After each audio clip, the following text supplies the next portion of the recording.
Délégation à la Belgique à prendre la parole devant la Cour et appelle à la barre M. Piet Herbot. Monsieur, vous avez la parole. Monsieur le Président, honorables membres de la Cour, c'est un grand honneur pour moi de me présenter devant vous en tant qu'agent du Royaume de Belgique dans cette procédure orale concernant la demande d'avis consultatif qui vous a été soumise par l'Assemblée générale des Nations unies dans sa résolution du 30 décembre 2022. La Belgique est reconnaissante à la Cour de lui avoir donné l'opportunité d'être entendue dans cette procédure consultative. Eu égard au temps qui lui est imparti, la Belgique limitera son intervention à la question de la colonisation et de ses conséquences juridiques. Comme la Belgique a déjà eu l'occasion de le souligner, notamment lors de ses interventions au sein du Conseil de sécurité des Nations unies, c'est une véritable politique de colonisation qui est mise en place par Israël en territoire palestinien occupé depuis des décennies. Cette politique se matérialise par une série de mesures connexes, indissociables à l'établissement des colonies elles-mêmes. Avec votre permission, j'aborderai dans un premier temps le cadre juridique général pertinent pour apprécier la question de la colonisation en territoire palestinien occupé. Dans un deuxième temps, je m'attarderai sur le caractère illicite de l'établissement des colonies. Le professeur Vaios Koutroulis se penchera ensuite sur les règles pertinentes pour apprécier l'illicéité de la politique de la colonisation du territoire palestinien occupé et des mesures connexes adoptées par Israël dans ce cadre. Il terminera en exposant brièvement les conséquences juridiques des violations du droit international qui auront été identifiées. Monsieur le Président, la Belgique commencera son exposé par un bref rappel du cadre juridique pertinent pour apprécier la question de la colonisation. La politique de colonisation d'Israël s'inscrit dans le contexte général de l'occupation prolongée du territoire palestinien. Dans son avis consultatif du 9 juillet 2004 sur les conséquences juridiques de l'édification d'un mur dans le territoire palestinien occupé, la Cour a fourni les clarifications suivantes quant au cadre juridique général de l'occupation en question. Premièrement, le territoire palestinien contrôlé par Israël depuis 1967, y compris Jérusalem-Est, est un territoire occupé. Deuxièmement, l'illicéité de l'acquisition de territoires par la force s'applique au territoire palestinien occupé. Cette règle interdit l'annexion du territoire par Israël, y compris une annexion de facto. Troisièmement, l'article 51 de la Charte des Nations unies est sans pertinence au cas particulier, puisqu'il s'agit d'un territoire occupé par Israël. Quatrièmement, le peuple palestinien bénéficie du droit à l'autodétermination. Cinquièmement, les instruments relatifs à la protection des droits humains s'appliquent de manière extraterritoriale, y compris en situation de conflit armé et d'occupation militaire. Il ressort de ce qui précède que tout territoire au-delà des frontières de 1967, effectivement contrôlé par Israël, est un territoire occupé et que toute annexion de tout ou partie du territoire en question, que ce soit de jure ou de facto, est interdite en droit international. Ainsi, sont applicables en territoire palestinien occupé les règles conventionnelles et coutumières du droit international humanitaire, notamment celles énoncées dans le règlement annexé à la 4e Convention de La Haye de 1907, ainsi que l'ensemble des règles de la 4e Convention de Genève de 1949. Sont également applicables le droit à l'autodétermination et les règles relatives à la protection des droits humains. En situation d'occupation prolongée, les droits humains ont une importance particulière pour la protection de la population occupée. À cet égard, il doit être noté que le terme « occupation prolongée » ne correspond pas à une catégorie juridique spécifique qui serait régie par des règles différentes. En d'autres termes, les mêmes règles s'appliquent à toutes les occupations, qu'elles soient prolongées ou pas. Le caractère prolongé d'une occupation a un effet non pas sur l'applicabilité des règles, mais sur leur application.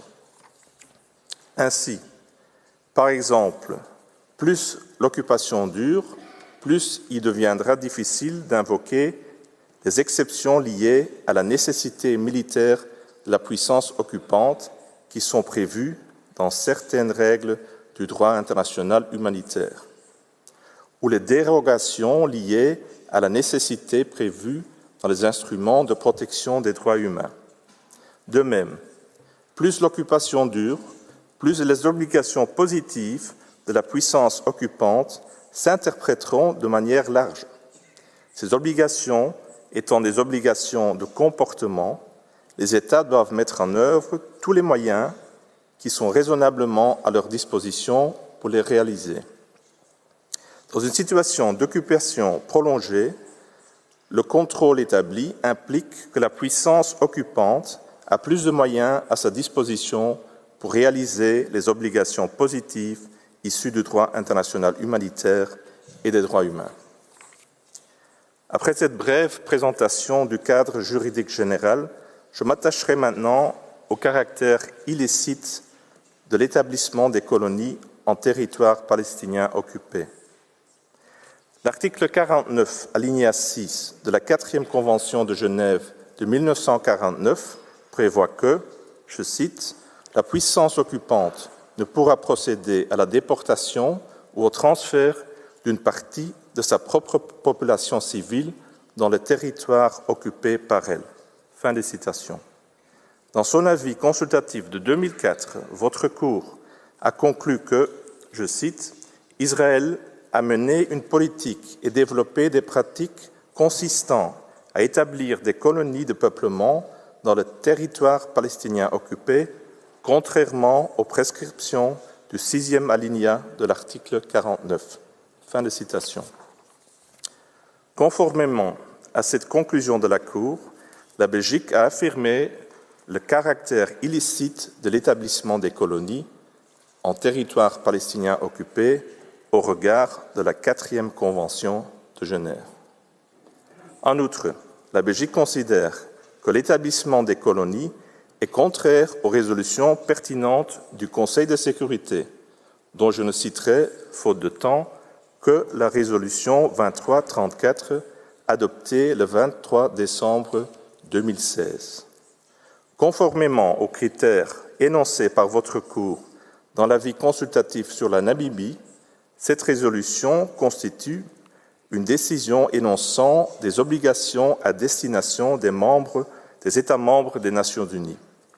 Ainsi, après avoir affirmé que la création des colonies constitue une violation flagrante du droit international, le Conseil de sécurité, je cite, « exige de nouveau d'Israël qu'il arrête immédiatement et complètement toutes ses activités de peuplement dans le territoire palestinien occupé, y compris Jérusalem-Est. » Fin de citation. Au vu des termes clairs du paragraphe mentionné, il est évident que la poursuite de la politique de colonisation par Israël contrevient à la résolution 2334 du Conseil de sécurité. Ceci conclut le deuxième point de l'exposé oral de la Belgique. Monsieur le Président, avec votre permission, je vais maintenant passer la parole au professeur Vaios Kotroulis pour poursuivre la présentation des arguments de la Belgique. Je vous remercie pour votre attention. Je remercie Monsieur Herbout. Je donne à présent la parole à Monsieur le professeur Vaios Kotroulis. Monsieur, je vous en prie. Monsieur le Président, honorables membres de la Cour, c'est un immense honneur pour moi de me présenter pour la première fois devant vous aujourd'hui au nom du Royaume de Belgique. Je poursuivrai l'exposé oral de la Belgique en me penchant sur les règles pertinentes pour apprécier l'illicéité de la politique de la colonisation du territoire palestinien occupé, avant de conclure sur les conséquences juridiques des violations identifiées. Le Conseil de sécurité, dans sa résolution 2334 de 2016, met clairement en exergue le caractère multidimensionnel de la politique de la colonisation du territoire palestinien occupé. Dans le même ordre d'idées, la Belgique a insisté dans ses interventions au sein du Conseil de sécurité sur les liens entre l'établissement des colonies et ces mesures connexes, mesures qui font partie intégrante d'une véritable politique de colonisation illégale. Il est ainsi impossible d'analyser juridiquement cette politique de colonisation sans avoir égard aux mesures concrètes par lesquelles elle se matérialise, au contexte général dans lequel elle s'inscrit et aux effets produits par elle. Les mesures par lesquelles la politique de colonisation se matérialise, considérées individuellement, sont problématiques à l'égard du droit applicable en territoire occupé, à savoir notamment le droit international humanitaire et les droits humains. À cet égard, la Belgique a toujours condamné tout particulièrement le recours à la violence par les colons envers la population palestinienne occupée et souhaite relever l'obligation d'Israël de mettre fin à cette violence et d'en punir les auteurs. Mais plus fondamentalement, la politique de colonisation vise à obtenir une modification de la composition démographique du territoire palestinien occupé et du statut du territoire lui-même. À ce titre, cette politique est contraire à plusieurs règles fondamentales du droit international. J'aborderai successivement l'interdiction de l'acquisition du territoire par la force, le droit à l'autodétermination et le principe de non-discrimination. Premièrement, la politique de colonisation est contraire à l'interdiction de l'acquisition du territoire par la force. Cette interdiction fait partie intégrante de l'interdiction du recours à la force, énoncée dans l'article 2, paragraphe 4 de la Charte des Nations Unies, dans la résolution 2625 de l'Assemblée générale des Nations Unies, ainsi que dans l'article 3, alinéa A, de la définition annexée à la résolution 3314 de l'Assemblée générale. Dans son avis consultatif de 2004, votre Cour a confirmé l'applicabilité de l'interdiction de l'acquisition du territoire par la force au territoire palestinien occupé.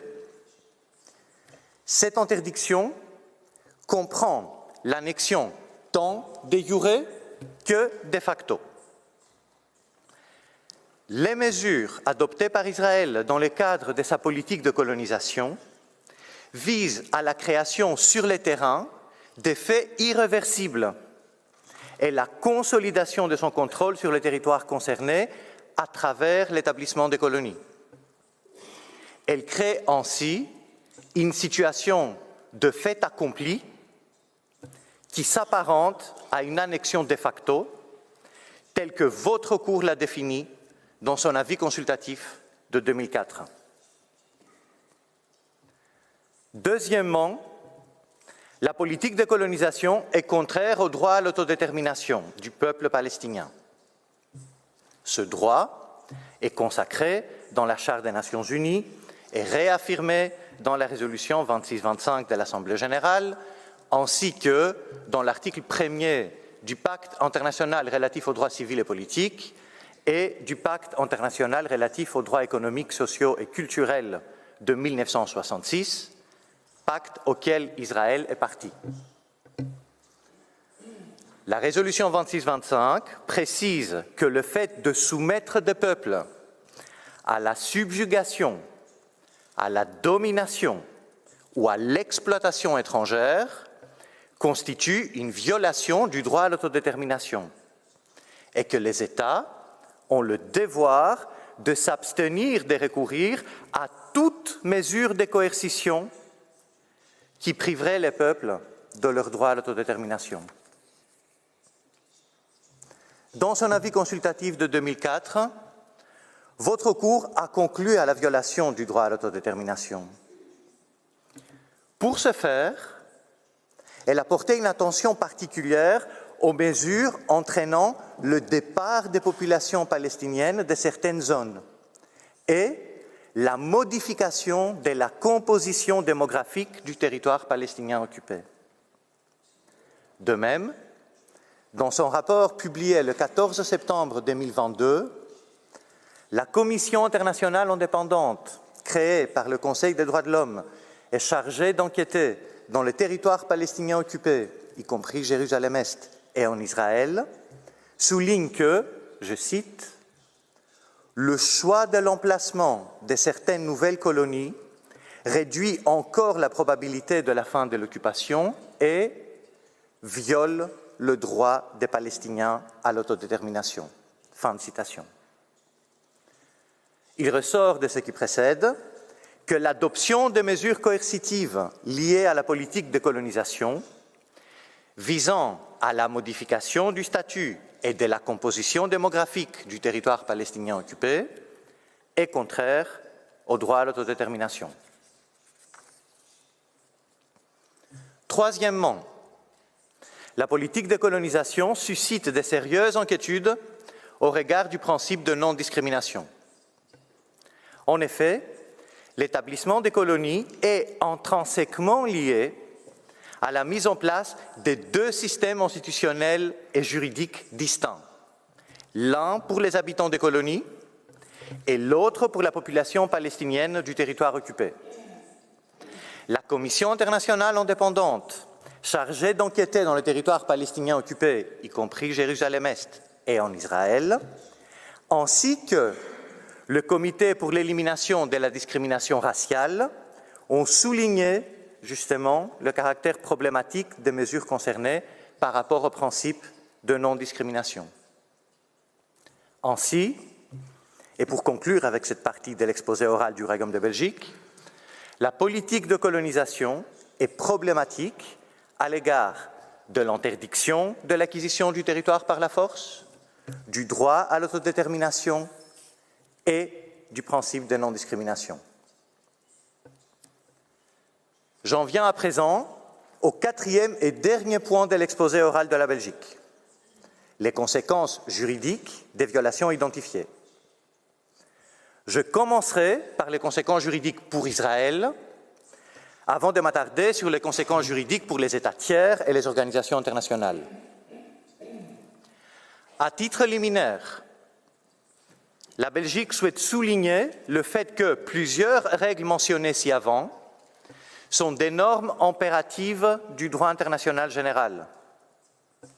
On pense par exemple au droit à l'autodétermination et à l'interdiction du recours à la force, dont fait partie l'interdiction de l'occupation et de l'annexion d'un territoire par la force.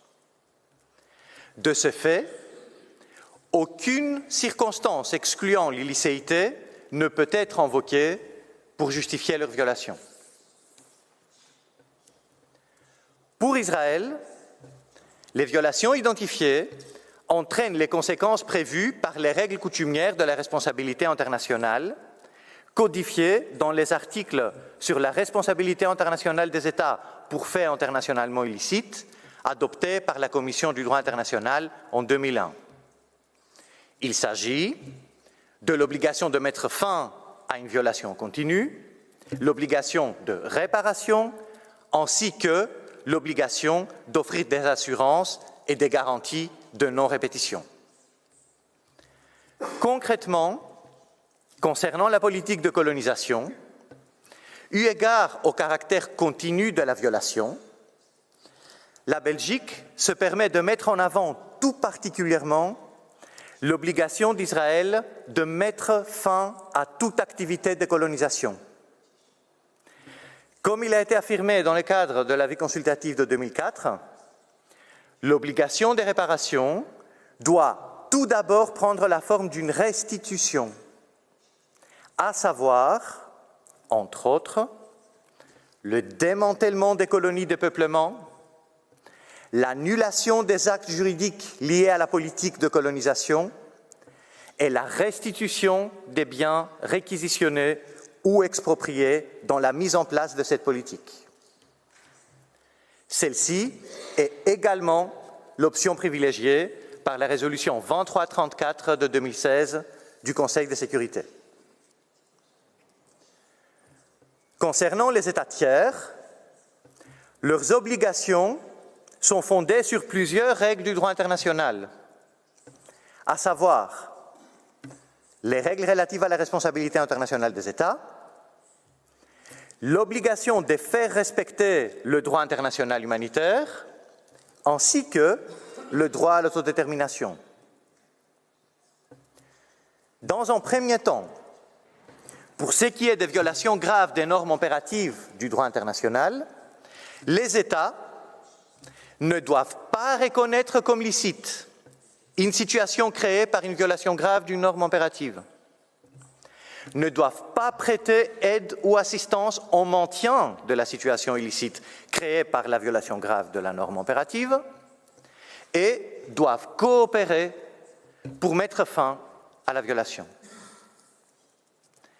Dans un deuxième temps, pour ce qui est des violations des règles du droit international humanitaire, l'obligation conventionnelle et coutumière de faire respecter ces règles est énoncée dans l'article 1er commun aux 4 conventions de Genève.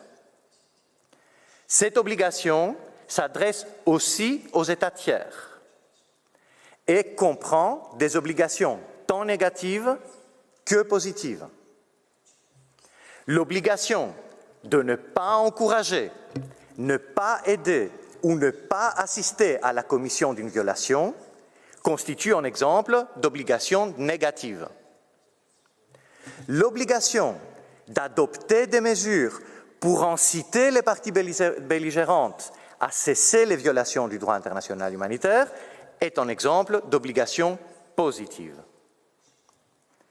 Dans un troisième temps, une obligation similaire envers les États tiers existe en ce qui concerne le droit à l'autodétermination.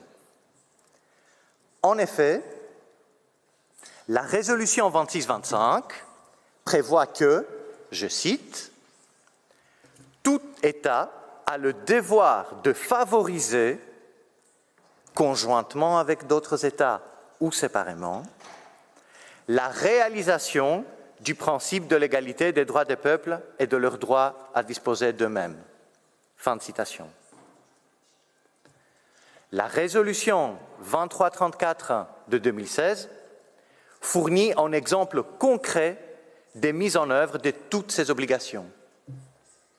Dans cette résolution, le Conseil de sécurité demande à tous les États de faire une distinction dans leurs échanges en la matière entre le territoire d'Israël et les territoires occupés depuis 1967. Cette demande reflète l'obligation de mener ces relations, y compris les relations économiques et commerciales, de telle manière à ce qu'aucune reconnaissance, aucune assistance et aucune contribution ne soit fournie au maintien de la situation illicite des colonies. Enfin, et ceci sera le dernier point soulevé par le Royaume de Belgique, les conséquences juridiques liées aux violations graves des normes impératives sont également valables pour les organisations internationales. Une organisation internationale agira évidemment dans les limites de son mandat. Mais lorsqu'elle a un pouvoir discrétionnaire d'agir, elle doit exercer ce pouvoir de sorte à mettre fin aux violations graves des normes impératives. Monsieur le Président, Mesdames et Messieurs les membres de la Cour, Ceci conclut l'exposé oral du Royaume de Belgique. Je vous remercie pour votre aimable attention. Je remercie la délégation de la Belgique pour son exposé qui met un terme à l'audience de ce matin.